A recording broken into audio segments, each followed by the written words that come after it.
மும்மொழி கொள்கை அவசியமா, குறிப்பா ஹிந்தி அவசியமா அப்படிங்கிறது ஒரு பெரிய விவாத பொருள் ஆகியிருக்கு. உங்களுக்கு எத்தனை மொழி தெரியும் சார்? எனக்கு 2 தான்.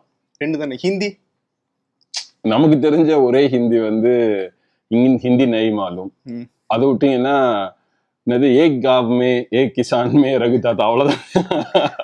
அதை தவிர நமக்கு வந்து ஹிந்தி தெரியாது. ஏதோ தமிழ் சினிமால அங்கங்க வர்ற 1-2 வசனங்கள், இது தவிர நமக்கு ஹிந்தி தெரியாது. உங்களுடைய இந்த பிசினஸ் வாழ்க்கையில எங்கேயுமே உங்களுக்கு தேர்ட் லாங்குவேஜ் தேவைப்பட்டதே இல்லையா?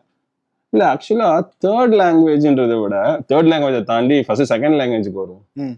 செகண்ட் லாங்குவேஜை தாண்டி ஆக்சுவலா பாத்தீங்கன்னா எந்த ஒரு சமூகத்துக்கும் ஒரு லாங்குவேஜே போதும். உலகம் முழுக்க நம்ம எக்ஸாம்பிள் எடுத்து பாத்தீங்கன்னா நம்ம 3 மொழி பத்திலாம் பேசிட்டு இருக்கோம். நம்ம அட்லீஸ்ட் 2 மொழியாவது அடாப்ட் பண்ணிக்கிட்டோம். ஆனா உலகம் முழுக்க வளர்ந்த நாடுகள் எல்லாமே நீங்க எடுத்து பாருங்க. அமெரிக்கால போனீங்கன்னா பெரும்பாலும் பேசுறது இங்கிலீஷ் மாத்திரம்தான், இல்லைங்களா? அப்புறம் நீங்க ஜப்பான் போங்க, பெரும்பாலும் பேசுறது ஒரே ஒரு மொழி ஜாப்பனீஸ் தான், அவங்க இங்கிலீஷ் கூட பேசுறது கிடையாது. பிரான்ஸ் போங்க, அவங்க பெரும்பாலும் பேசுறது பிரெஞ்சு தான்.